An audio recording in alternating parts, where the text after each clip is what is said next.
and if we have the access to the room before Okay. 4 o'clock. Sure. Sorry, before 5 o'clock. So Yeah. that's usually the limiting factor there. Absolutely. All right, let me just make sure everything's kind of ready to go. And it says we're live.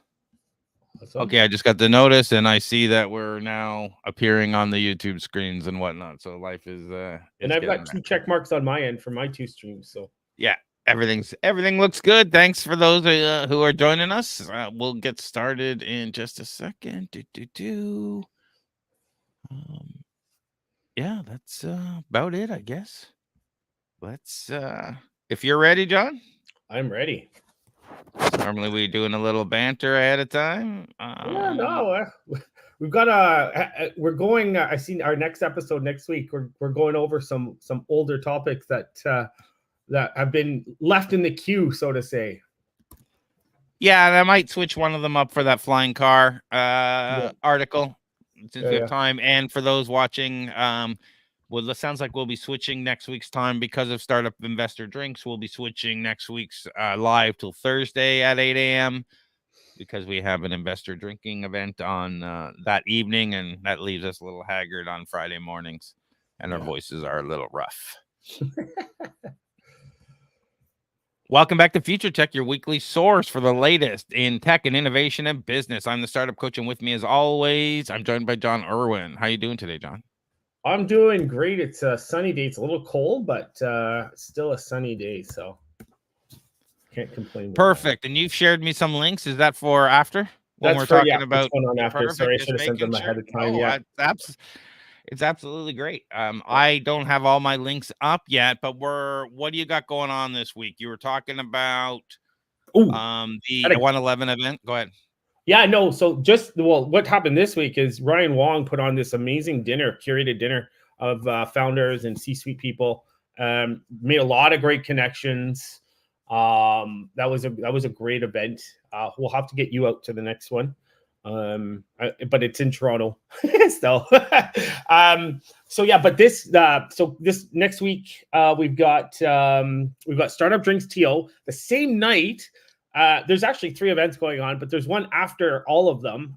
So at the same time, which I think is full now, is they're doing some sort of launch at 111 with CDW and Apple and a bunch of things. So that's going to be interesting. And then later on that night, there is this opening party of the summer. It's at the Power Plant Contemporary Art Gallery. So at the Queen's Quay, we'll have to see how that goes.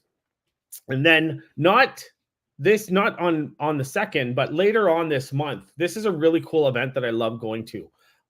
They do it once a month. It's called the Sunrise Social. It's not tech related, but it is great for mindfulness. So you do mindfulness, you do breathing, you do yoga, then you do cold plunge and sauna.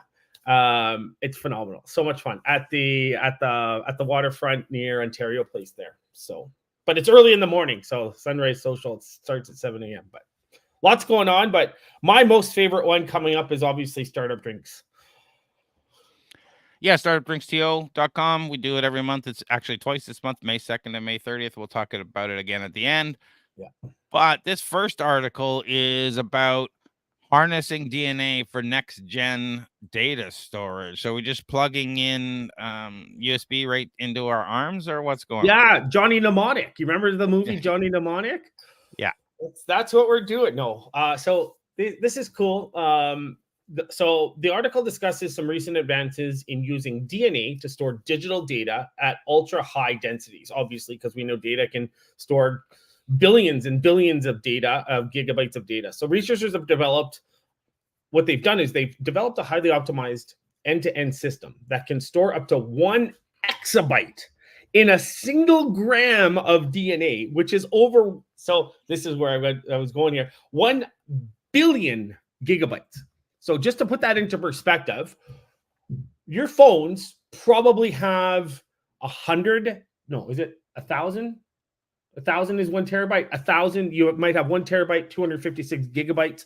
1 gram of DNA can store over 1 billion gigabytes. And how they did this was they achieved this by refining DNA synthesis and sequencing methods to increase throughput and reduce errors. So what it does is the system encodes data into billions of 150 base DNA strands that can be retrieved later by sequencing and decoding. And this is super cool. It represents a major progress in practical DNA storage. So the reason is the density and scope achieved. It actually starts to make DNA competitive with tape archives and for low cost massive storage, but the cost is still relatively high. So the two things that still remain prohibitive are costs and latencies for writing and reading DNA. And I think there was another, I can't remember the other storage that we were talking about that also remained prohibited. Oh, that was the high density disks as well. So that's in the running for this too. But so we're going to need breakthroughs in biotechnology automation to get speed and scale. So this is cool because it has enticing qualities. DNA itself has enticing qualities for long-term archival storage. It can last centuries without degradation and requires no power for maintenance, which could be transformative for preserving historical records and scientific data. So there's also security advantages. Since DNA is difficult to read or modify without laboratory biotech skills, it's useful for highly sensitive data archives. So I'm guessing the governments are going to get behind this very quickly if they already aren't. So the thing that we might see, though, is DNA storage used in tandem with other media. So DNA, obviously, for infrequent archival, while we use flash, disk, and tape to handle active frequent access. So kind of like a tiered hierarchy. The remaining challenge, though, is correctly writing and reading the DNA strands without errors creeping in. So they're working on better encoding schemes and error correction mechanisms to improve fidelity. But overall, this is super cool.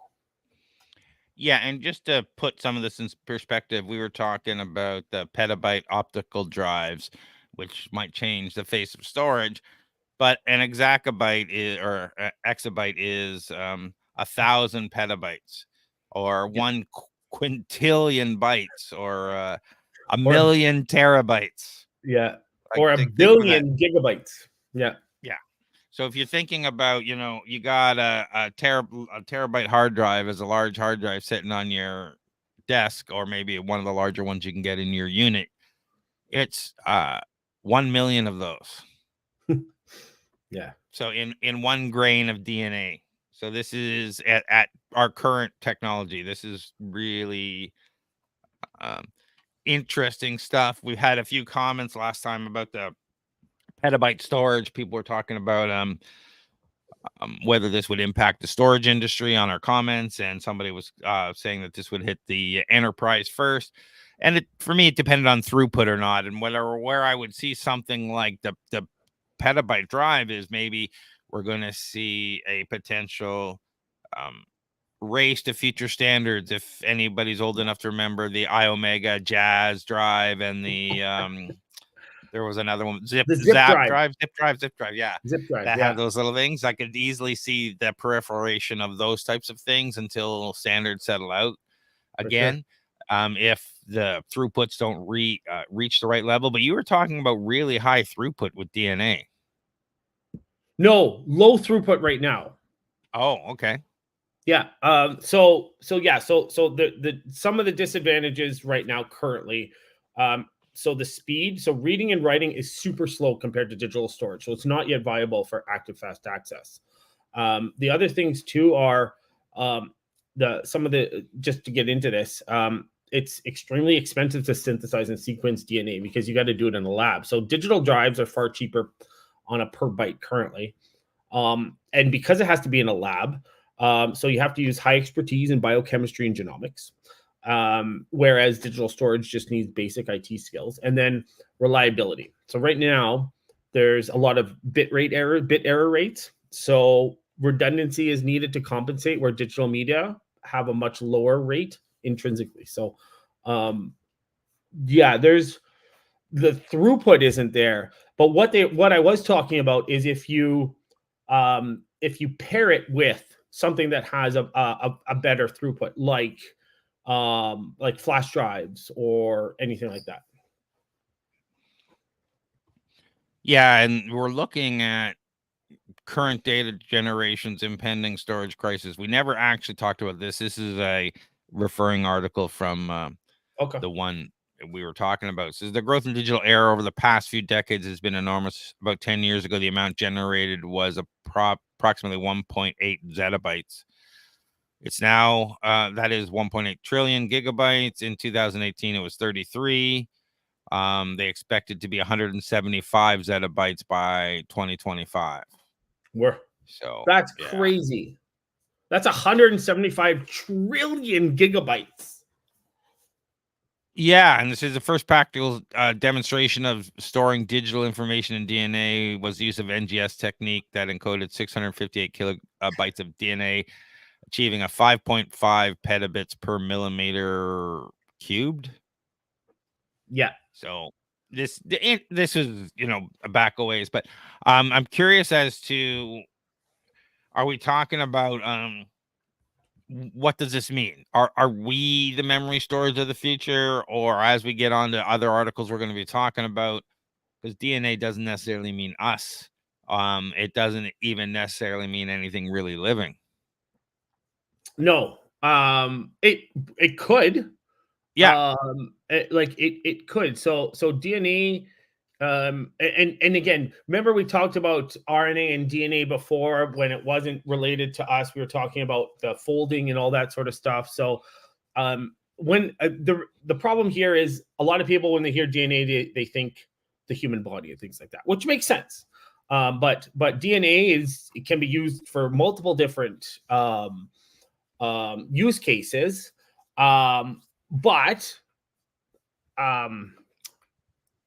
yeah, and to go back to your question, yes, we could potentially have a biotech implant that stores data in DNA, and it could leverage things inside the body. Like that is very viable, which is scary.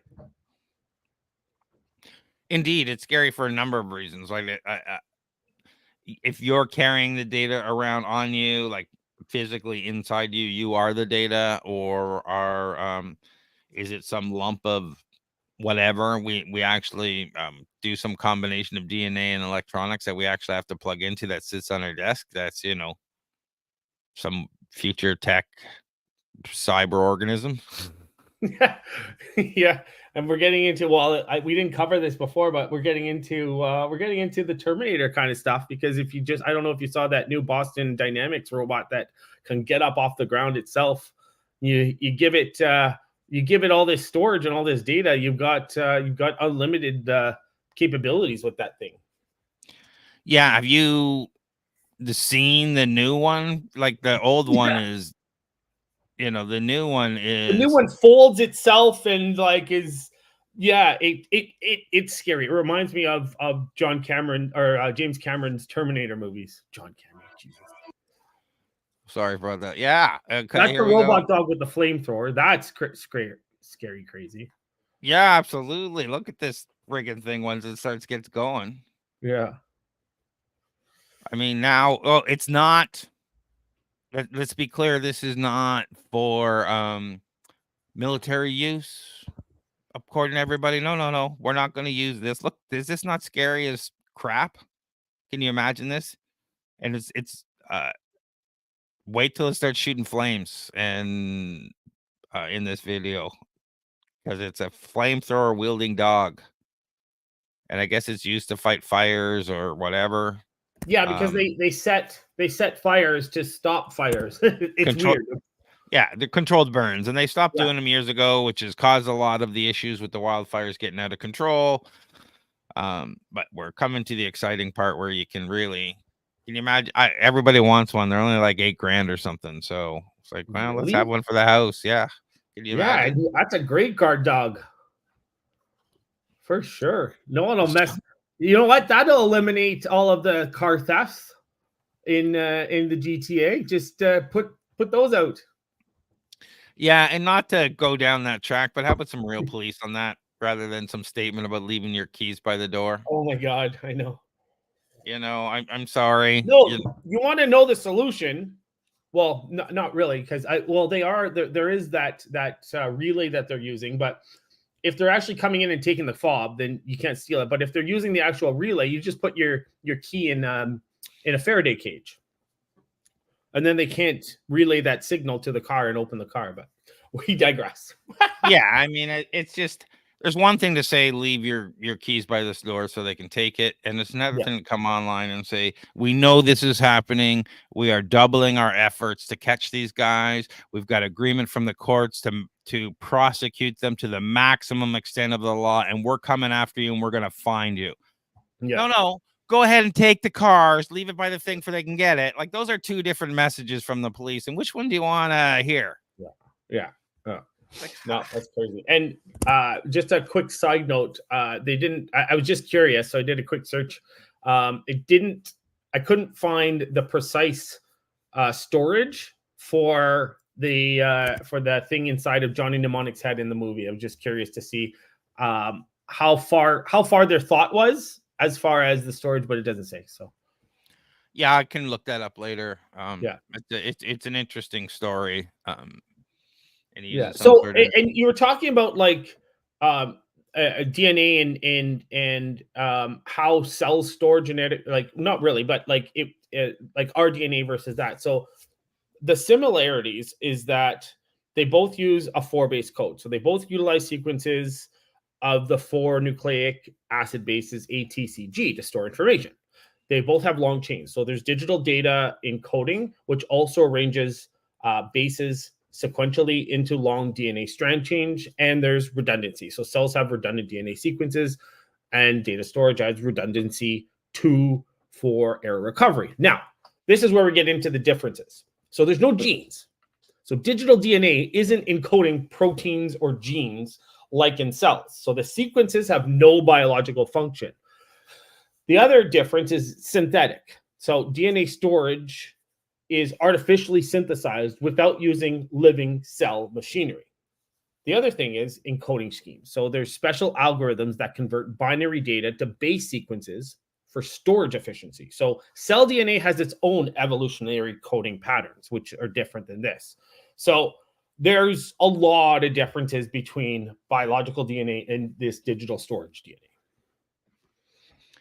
Yeah, and I'm not sure if this is the current speed, but this is kind of talking about a semi-permanent storage in DNA, and I'm not sure about how uncorruptible DNA is at this point. So, but it says the limited speed for of polymerasis as such as a sequence is not a problem at 4K per minute. Yeah, that's super slow. Yeah, like ridiculously slow. I don't even know if the first hard drives were that slow. I doubt it. But yeah, my first computer with an internal hard drive came with a 10 meg hard drive. Really? Yeah. 10 megabytes. That's crazy. 10 meg. My first computer, I had to buy an external tape drive for to do stuff with. It was a VIC 20, but that's ages ago. Yeah, but so there's a lot of problems that they need to overcome, especially with the error, and they need redundancies. So yeah, and it seems to be like this is an interesting let's say, we're going to run out of storage device in just a few years, some of these professors say. So we're going to have to really increase density. Again, I don't know how true that is, because we can just increase more hard drives, and they're talking about 100 terabyte plus hard drives in data centers now. So it's not small, but we're talking about the high-end 100 terabyte hard drives and racks of them, when we're talking about the same space filled up with something like this could hold, so much more. Mm-hmm. Yeah. And just like go ahead. Oh no, and I know. I always like this question because it's great, but this one I can put into and give some dollar values here about how far away are we from this being cost effective enough. So I'm guessing, based on everything that we've read and everything we've looked at, we're at least 10 to 15 years away from it being cost effective for mainstream adoption. And I don't know if I got into this, but the current cost of synthesizing and sequencing DNA costs thousands to tens of thousands of dollars per gigabyte of data stored. So okay. in order for us to get to that adoption, we'll need costs below $10 a gigabyte. Ideally, we want it $1 a gigabyte to compete with tape and optical discs. So there's a lot of other things. So the synthesis and sequencing throughput, so existing lab processes, in order for this to be viable, they need to improve by over 100 to even 1,000 times to reach the speeds to do this. We're going to need to introduce automation. We're going to need to come up with, obviously, new software, algorithms, controllers, data encoding schemes. There's so much that needs to be done to get this. So cost could fall significantly in the 2030s. And again, it could go faster if there's breakthroughs, right? So you never know. Yeah, and it looks like Microsoft and several big corporations have been working on DNA storage individually, but they recently formed some sort of alliance. Yeah. All these, if you can see, if you're watching, you can see some of these are cut off because all these are paid for articles. So I dig through a few synopsis of the details just to give us more information because I'm not a subscriber to these services. So any last words on DNA storage? No. The only last thing is I was curious about, could it be hacked? So I did some research, and there are some security advantages, but there are also some risks. So some of the advantages is it's complex, it's targeted access, DNA encryption. You can encrypt it by scrambling segments, but there's risks currently like sequencing databases, cellular engineering, quantum attacks. We're getting into quantum, and different and developing better DNA synthesis tools. So that was one thing I was curious about, because obviously when we're talking about storage and data and things like that, what about the hacking side of things? So yeah, and it looks like they're getting faster. New fast readout options include direct optical. You were mentioning that before, and the graphene for fast sequencing with DNA wires and nanocellulose as a chassis boost. So we're talking about just writing it into fat cells. Yeah. Pretty cool. Great. Yeah, very cool. So let's jump to this next one. Yeah. And let me get rid of this. One of my favorite topics, RF signals. Yeah. So what's going on with these curved terahertz waves and how are they changing connectivity? Yeah. So the article that you have up there, it's discussing a new breakthrough in manipulating terahertz waves to curve around obstacles, which could completely revolutionize wireless communication networks. So just to let you guys know, so we know that current Wi-Fi and cellular networks are hitting bandwidth limits with the 5G still because of all this data demand. So terahertz waves have an order of magnitude greater bandwidth, making them the ideal candidate for 6G wireless. The only problem is terahertz frequencies can't penetrate obstacles like walls. And so just to get things into perspective, so the higher the frequency, the less ability it can penetrate through objects. The lower the frequency, the easier. That's why if you're in your condo or in your apartment, all you hear is the bass, the boom, boom, boom, boom, because that's a lower frequency, and that can penetrate walls and very easily. So, but the beauty of higher frequencies is that they can handle more data. So right now we're using gigahertz frequencies. Now the next step would go to terahertz frequencies. So the breakthrough here uses specifically engineered transmitters to create a self-accelerating terahertz beam that can curve around objects, which is huge because it means we can maintain those data links even when the signal is partially blocked. And how they did this was they showed this working through extensive simulations and experiments. So what this means is you can have a reliable, high bandwidth wireless network, even in crowded urban areas that are full of signal blocking buildings and people. So the experts here suggest that this puts 6G firmly in the realm of feasibility if they can develop this. with a performance, and they were saying 100 times faster. So there's still challenges to work out. The curvature limits aren't fully known yet. Making this commercially viable will take a lot of additional research, but this is a great first step, major first step. So there's a lot of technologies in this area, like adaptive beam forming that we see in 5G today. Yeah. What's different about the curving? The Yeah. How is this Yeah. different? How is it different? Yeah. Yeah. So there's a few key differences. So beamforming in 5G, what it does is it relies on phased array antennas that can electronically steer a beam by adjusting signal timing and phases across multiple antenna elements. Now, the terahertz system, instead, it uses a single antenna, but it shapes the wavefront to steer the beam. And I wish there were graphics and things for us, because this is much better explained by things, but I couldn't find anything. But so the other thing is the terahertz beam steering.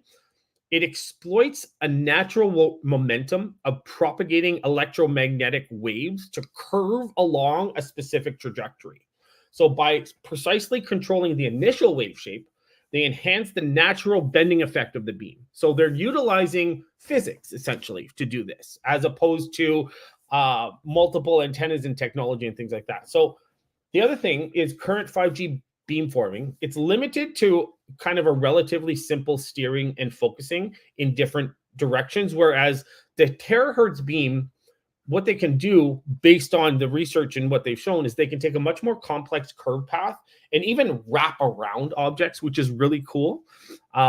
So it could maintain the links even when it's fully obstructed. So it's a huge difference. And then obviously, given that they're shaping the wave at its inception, they can dynamically adapt the beam path by altering the wavefront shape. So it allows for steering around obstacles in real time without physically moving antennas. Because with the 5G, you would need to physically move the antennas in order to do that. So it's really, really cool.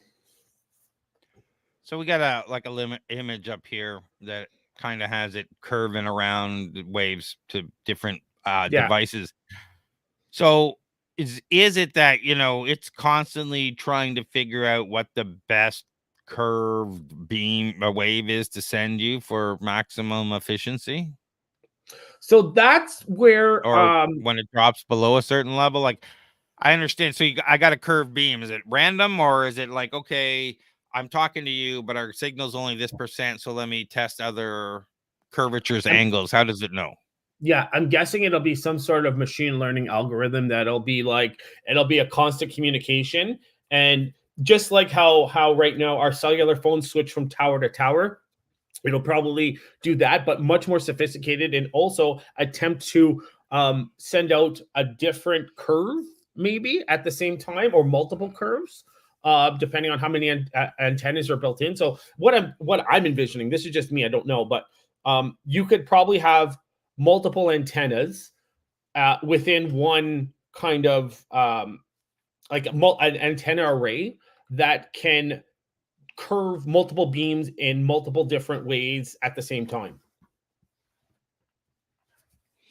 Yeah, it says, like, here's from a professor of the School of Brown who was part of this, the senior author on the study. It says most people probably use Wi-Fi base station that fills the room with wireless signals.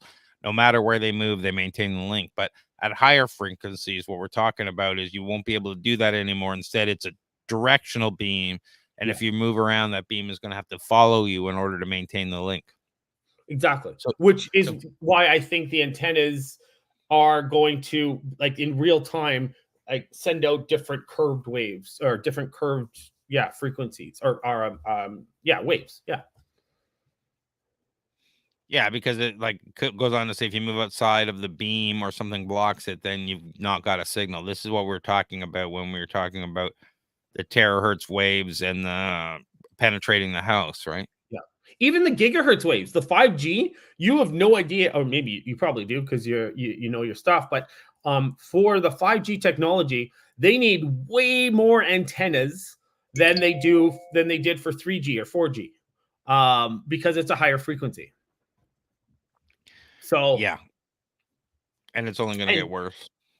yeah, so actually, what they were looking to do is, and this, yeah, so they're looking to do like micro towers, I think, for 5G and install much more so that you get, because 5G is a huge drain on your battery if you don't have a strong signal. Huge drain. Um, so they're trying to figure out um, what is the best approach to not installing thousands and thousands of antennas versus like what's that best number to offer 5G? Yeah, it's talking about they introduced the concept of self-accelerating beams that naturally Yeah. bend a curve to one side as they move through space. This is fairly cool. I really love the idea, but I'm a little concerned about. Okay, so we're doing terahertz curved beams to my phone that's like up to my head. So that's pretty focused and scary when you start thinking about um that because of the focused beam of it, but the concept of being able to figure out what the most effective path to your device is something that could really change a lot of things in the wireless world. Yeah, So absolutely. Yeah, it's and that's the thing too is I don't even know what effects terahertz waves would have on someone. But it is again just an RF signal, right? So but again, um there's still a lot more research and development that needs to be done. yeah, it says here how one of the key questions everyone asks is how much can you curve and how far away, and they've done rough estimates of things, but they haven't quantified it yet. So they're still hoping to map it out. Yeah, for sure. Yeah, but like, yeah, they need to like. There's a bunch of things they need to increase transmission distance and power efficiency over long ranges. They need to develop schemes to coordinate and control multiple beams simultaneously. So that's what I was talking about. They need to reduce the size, weight, and cost. They need to ensure real-time beam adaptation. So we were talking about that as well. They need to standardize terahertz frequencies, modulation schemes, and different things. Like there's a whole bunch. Now, the other thing too is the health and safety impacts of prolonged terahertz exposure. Because I think there were some studies that have shown that terahertz waves can damage DNA and other cellular structures, but that's at high intensities. So the energy levels required um, for that are much higher than conventional real world terahertz sources. So we'll have to see what they come up with. Because like obviously, if you throw a crap load of power at something, it's going to work, but you got to be cautious about that.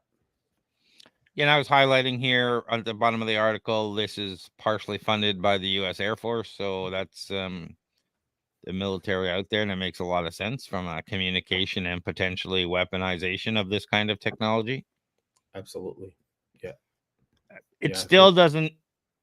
It doesn't tell us, we don't know the range limits right now and how much we can curve it. But do we know how small we can make these things? So yeah, so getting the if we're talking about getting the technology down to the To size miniaturize, yeah.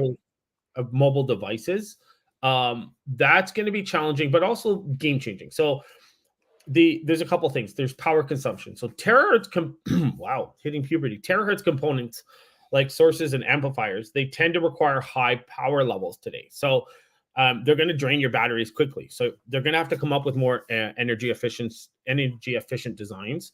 The other thing too is heat dissipation. So terahertz electronics, because it's a higher frequency, they can build up substantial heat, which is hard to dissipate in compact mobile form factor. So they're going to have to come up with advanced thermal engineering. The antenna size too. So the necessary antenna arrays for beamforming are huge, apparently. Not huge, but they're too large. So they're going to have to miniaturize that. But again, we're talking a new technology beyond 5G. And I can guarantee if we had done this Futuretech podcast on 5G, they would have had similar Oh yeah. Hurdles to overcome, right? And then we talk about cost, and then there's interference and different standardization. So we're still in its infancy, and I think we're about 5 years plus before we see prototypes and 10 years before we see consumer devices. This is very cool technology. It's both, as long as I hate it when you quote these health studies that there's no evidence of, but Yeah, I that's, know. because we haven't had long-term exposure and who creates things like that kind of stuff. And, but Yeah. this is really cool. I'd love to see it in our phones from a 6G terahertz moving to the next level of wireless performance. Do we see they're still trying to roll out 5G everywhere? When do we Yeah. see and people have to make their money back on that. So on a North American, let's just say, when are we going to see a rollout of this kind of technology? I It's a would good think we're question. at least 10 years Like, away. I would say 10 to 15 before it gets rolled out, maybe even 20. I don't know. How long was it between 4G and 5G? I don't think it was that long. Well, they're still I rolling don't, out 5G. yeah, but I don't think there was but I don't think there was a huge um, delay between the rollout of 4G and the rollout of 5G. I could be wrong though. Well, my mind is foggy right now. You'll have to ask me. I'll look it up. But I was part of rolling out 4G for Bell Mobility across Canada.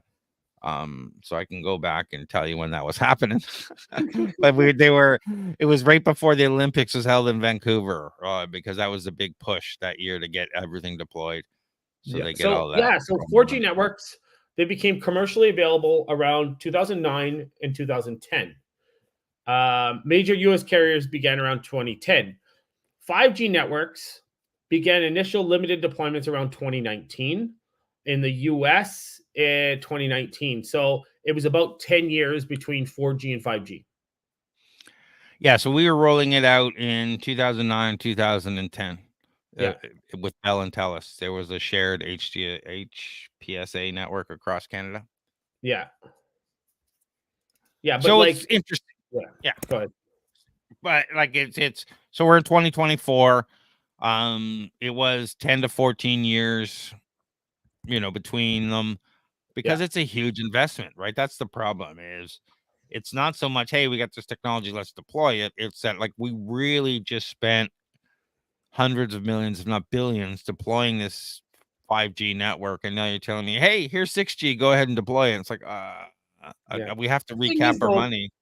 yeah, and the thing is, and you and I both see this, but like technology does develop faster and faster these days, as opposed to back in the day where there were it was years and years between advancements, right? So Oh, I'm yeah. not surprised if this does come out within the next 10 years. But again, like you said, they have to recoup their cost on 5G before they go to 6G. Yeah, so that's why I'm saying it'll probably appear either with smaller startups, cellular companies saying, hey, we got 6G in major metropolis areas, or in Europe where the Yeah. geographic coverage is significantly smaller. Yeah. But this is really cool. I like to keep an eye on when it's coming. Yeah, because everybody needs to make their money back on deploying this stuff. People have no idea the cost of deploying this technology everywhere. Oh, yeah. It's crazy. So next up, we've got AI creating DNA for us. So we're like, hey, create this creature I just made up so it'll kill the human race. Is that what's Yeah. going on here? Yeah. Yeah. Yeah. So this is crazy. So there's a startup called Profluent, and they've developed an AI system. Well, ML. We all know it's all ML right now that can design CRISPR gene editing tools, which is scary. So what it does is the AI analyzes large data sets of existing CRISPR mechanisms to generate new synthetic blueprints. One tool created by the AI, Open CRISPR 1-1 or whatever, was successfully used to edit human DNA. This is scary because it demonstrates the power of generative AI like ChatGPT to move beyond just text and images and videos into designing complex biological mechanisms. So as these models ingest more data, the hope is they'll be able to devise gene editors that are more precise and effective than natural ones. But there's always risk to consider. So the tech obviously is not ready for clinical use. Um, Enhanced gene editing capabilities could also, enable the misuse, like human germline editing.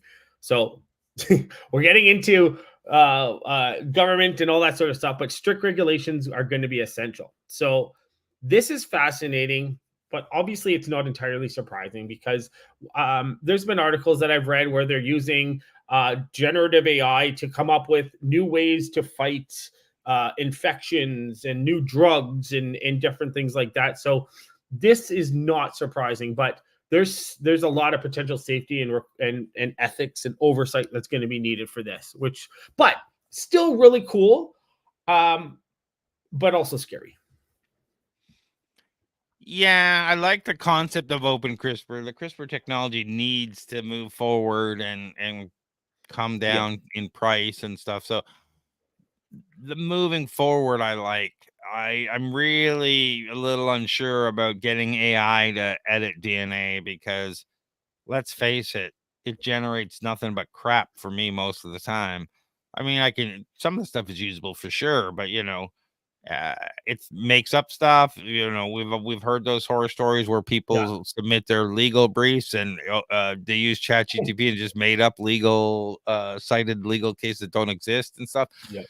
So is it just going to add DNA that it thinks is good? Let's give this guy a tail. I'm not. Actually, just as a side note, I'm going to share with you 2 sites that I use for prompt engineering for things, and I found a night and day difference when it comes to. Now, I don't use it for generating images or video, but if I'll send them to you and you can try them, but it's night and day difference. It's all about the words. There's actually one, I think it's no yapping, that I use now to get right to the point, which is really cool. So Yeah, a lot of them are getting better and they're getting interesting, but yeah. like we talked about, I don't trust Google Gemini at all. It's horrible. It's horrible and just comes up with, it just makes crap up. It argues with you, tells you Yeah. you're wrong, and then you give it facts and says, oh yeah. Yeah. It's like, what? My favorite still, and I think it outperforms GPT, even Claude 2, but Claude 3 by Anthropic. That LLM is phenomenal. Yeah, I'm gonna have to sign up for one of these things. It'll probably be Poe I jump on. Yeah, do it. You'll thank me. It's cool now because now you can get multiple results through Poe, and you can also this is really cool. You can rename your bot so that it's better to track them. But we digress. So we talked about what leads to, we're talking with Johnny Mnemonic. Isn't this exactly what leads to that crap that they were dealing with in the Twitch or the whatever it was, the disease that was going on? They were all these backyard gene splicing. That's exactly what it was. And what happened was they were coming up so here's the thing, right?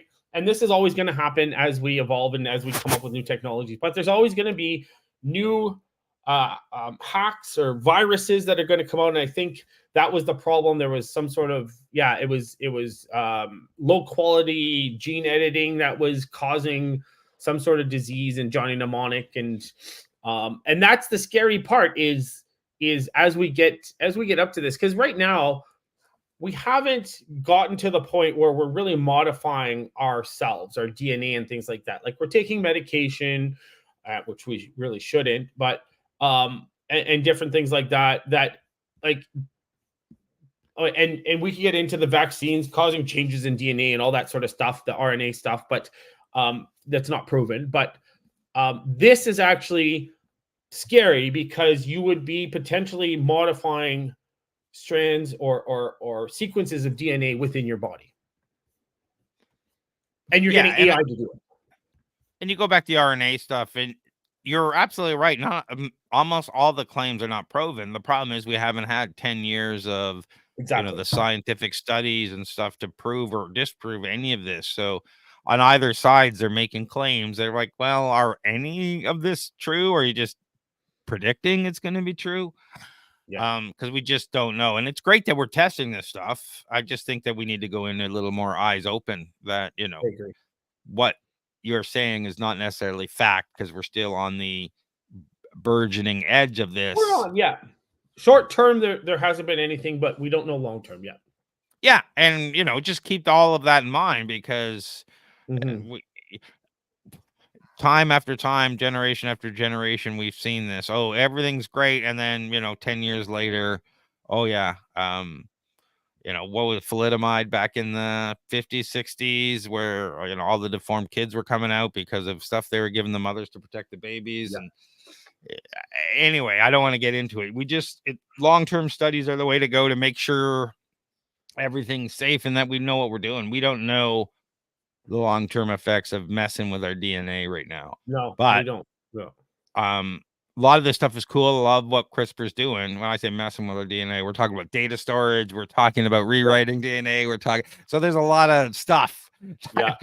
we're doing here that could lead to unseen circumstances, For unforeseen. sure. Yeah. Yeah. And there's a lot of, and going back to the movies and sci-fi, like there's a lot of movies that have captured these potential scary situations that could arise from this. And there was, yeah. Yeah, I mean, I'm the conspiracy theorist among us here. I just think that all of this stuff could be misused, and you're really talking about some very interesting things, but also scary. I remember they were talking about these gene editors that you could just buy, like a 3D printing machine that would print genes for you. And that, I don't know, was it 20 years ago? They were talking about, well, you're going to create a dog, or you're going to create trees that glow like the underwater. Um, They have created what? those. Yeah. The So they light the street up. bioluminescent trees. Yeah.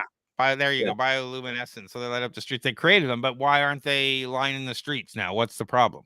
Like, Yeah, maybe there's a scalability, but you can actually buy them for your house now. The plants, bioluminescent plants. I just saw that. oh, cool. Because they were talking about that 20 plus years ago. I want to go back Yeah. and look at it. But, we talk about environmental, we talk about electrical impact, we talk about all these things. Like, okay, well, if we have these bioluminescent trees, why are we not starting to line the cities with them? Because maybe we can then at some point use less electricity to light the streets. Yeah, Like, it just exactly. becomes an ongoing, if you're using bioluminescent plants in your house, can you reduce your electricity just from we don't need nearly as much lighting? Yeah, absolutely. Well, who knows? It depends. I don't know what the lumen output would be from those bioluminescents, but yeah, it'd be interesting to know. Yeah, and then at the same time, do you want a big friggin' glowing bush a tree outside your window that you can't shut off? So Well, you can't shut off the streetlights. fair enough. Fair, well, Yeah. yeah, fair enough. Yeah. Yeah, so it's really cool to see this technology coming, and Yeah. again, we were talking about the bioluminescent DNA on plants and animals and stuff years and years ago, and they're just starting to come out. So Yeah.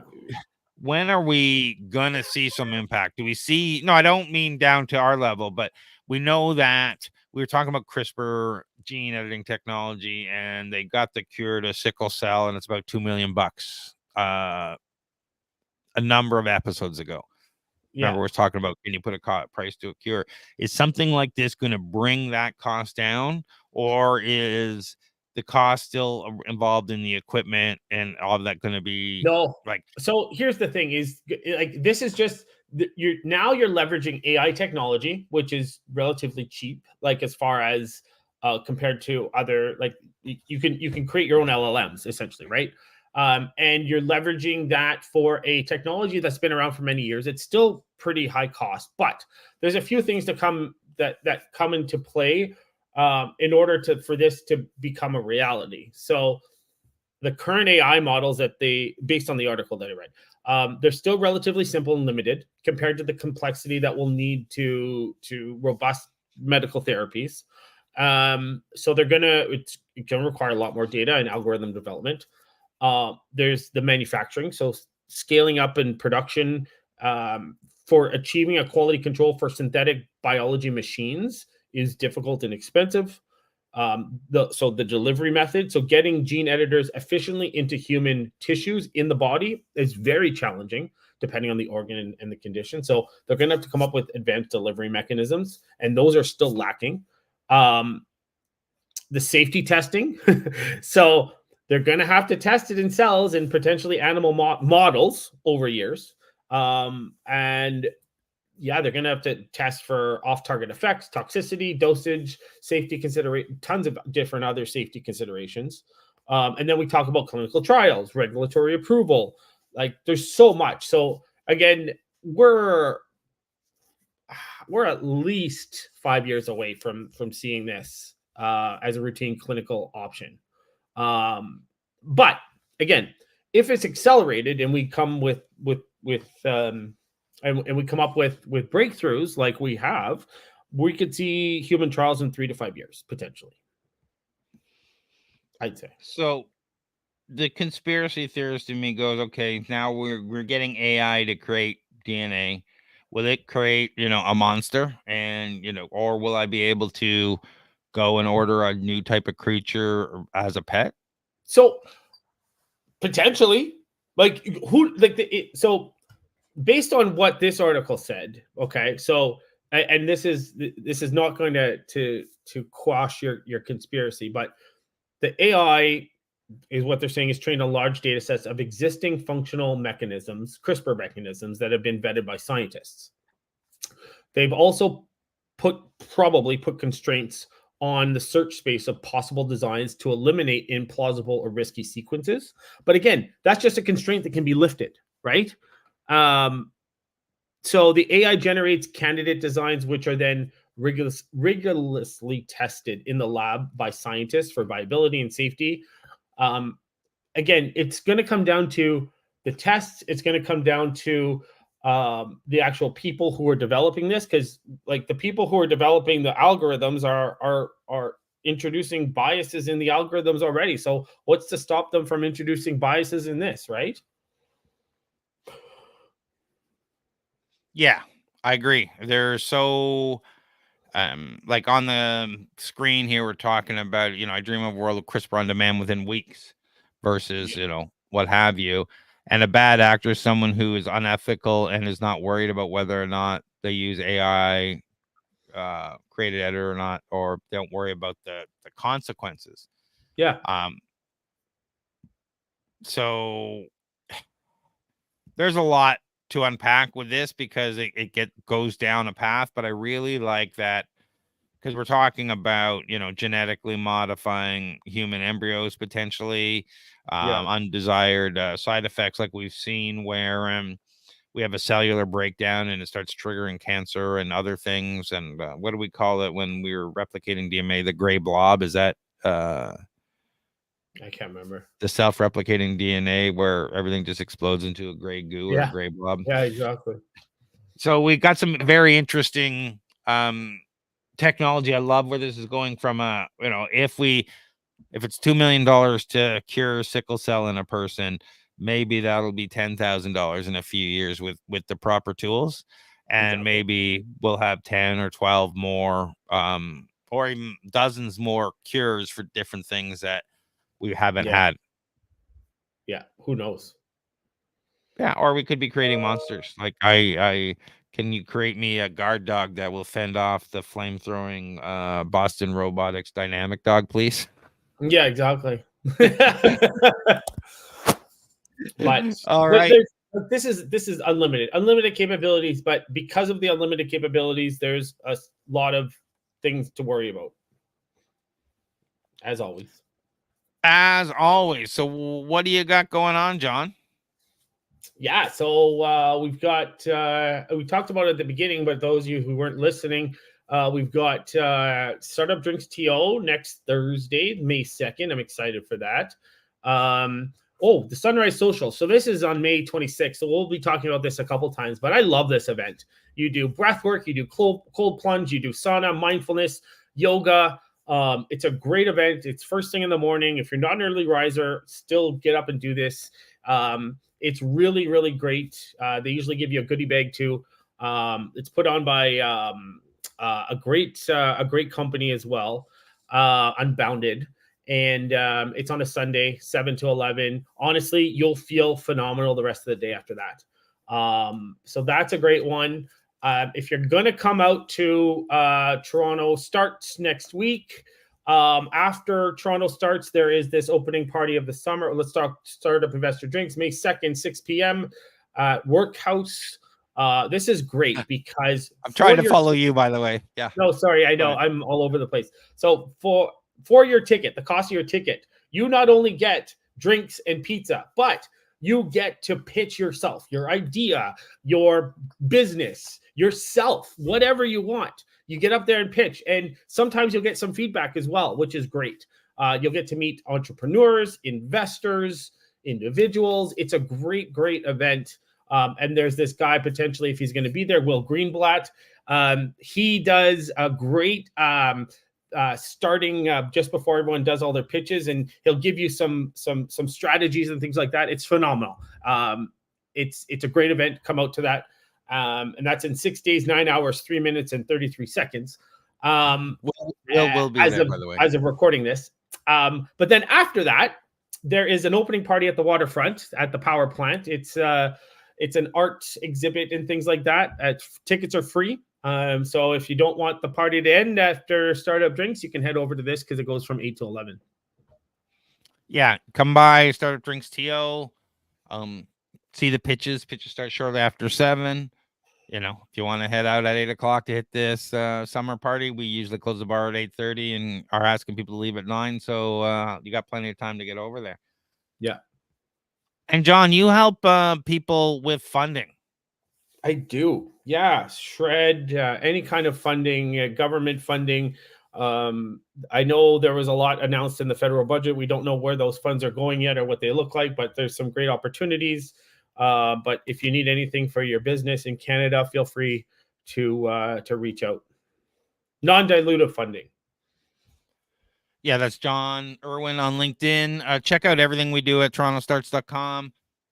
Make sure you come to Startup Investor Drinks if you're in the Toronto area, startupdrinksto.com. It's always a good time.